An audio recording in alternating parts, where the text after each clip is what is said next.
पेशावर कारखानों मार्केट में पुलिस और कस्टम की मुश्तरका कार्रवाई में करोड़ों रुपए मालियत का सामान जब्त कर लिया गया और जब्त शुदा सामान को कस्टम हाउस में मुंतकिल कर दिया गया है।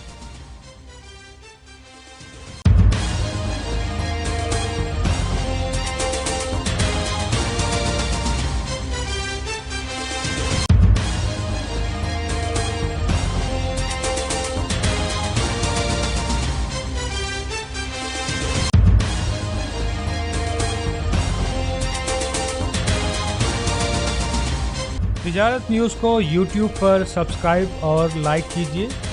इसके साथ साथ बेल आइकन को भी लाजमी क्लिक कीजिए ताकि आप तक पहुंच सकें हमारी तमाम मुनफरिद खबरें जो आप देखना चाहते हैं।